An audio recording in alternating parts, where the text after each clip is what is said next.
Hi all and welcome to another build guide. My name is Luke and in this build guide I'll show you a cheap way of building your very own light pole with a CCTV camera attached to it. Here are a few photos of the final result on my small diorama. First off, here are the three main materials I used. Obviously modelling clay, any brand will probably do. I used white, but there are other colours you could use. And it doesn't really matter because the final model gets painted over in the end. For the mounting posts I use 18 gauge wire. And finally for the poles I used barbecue skewers. If you're wondering, the barbecue skewers I used had a diameter of 3.5 millimeters. Here is a complete list of the tools and materials used. If you want more time to look at the list, you can pause the video, take some notes, and then start the video again when you're ready. A lot of what I do is pretty self-explanatory, so I won't spend too much time explaining the obvious stuff.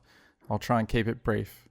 I started out by flattening out the clay to about the thickness of the CCTV camera, and I used enough clay to carve out all the parts I need, plus a few spares. If you leave the clay to dry for about 5 minutes, it will make it much easier to cut with the knife. The clay parts you want to mould are the CCTV camera, the light fitting, the transmitter for the camera, and a base for the light pole.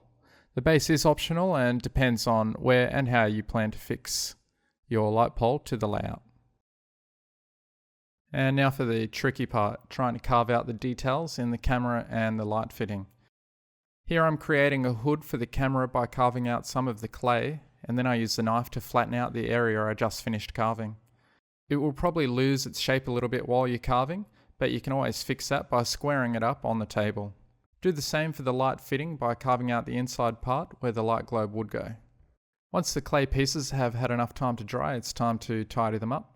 I use a very fine sandpaper to smooth up the edges, and you can also use this step to fix up any out of shape pieces. The clay is very easy to carve even when it's dry. For the areas I couldn't reach with the sandpaper, I use the knife to smooth it out. I bored a hole into the end of the light fitting by using the pointy end of the knife. The clay is very thin here, so you definitely need to be gentle. This is what happens when you rush and push too hard. As you can see, it starts to fall apart. I keep going until the 18 gauge wire fits. You can get a slightly better fit by using the wire to help bore a hole a little more after the hole has been started with the knife. I do this for the light fitting, camera and the camera transmitter. Next we'll prepare the light pole using the barbecue skewers.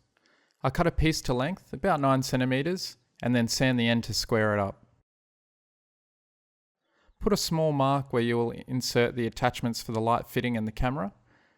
The hole for the light fitting is about 7.5 centimeters up the post, and the hole for the camera is a little lower, about 6.5 centimeters up the post. The drill bit I used for the hole was 1.45 millimeters in diameter, just big enough to fit the 18 gauge wire. Use a pin to get the hole started and use that as a guide to start drilling. I also drilled a hole in the top of the pole for the camera transmitter. Now for the arm that holds the light.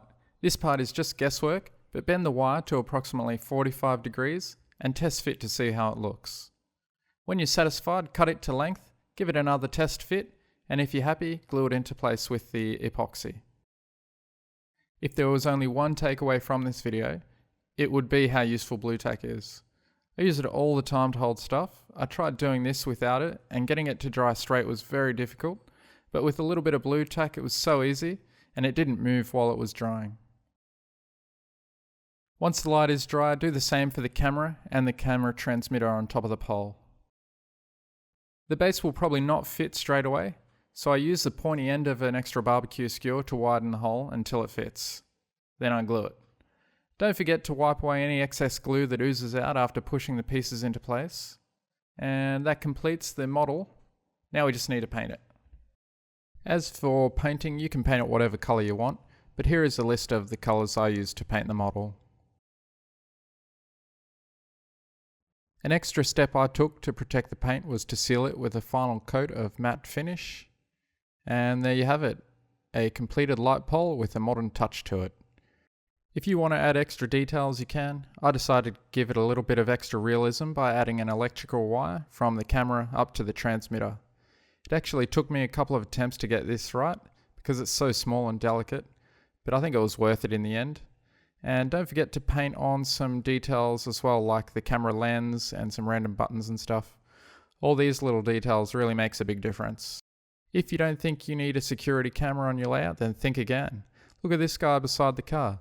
I'm pretty sure he doesn't need a hammer to open the door. And then you've got this guy beside the office. He just looks suspect to me. Good thing we got him on camera. Well, that finishes off this build guide. Hope you enjoyed it. Feel free to comment and stay tuned for the next video. Bye.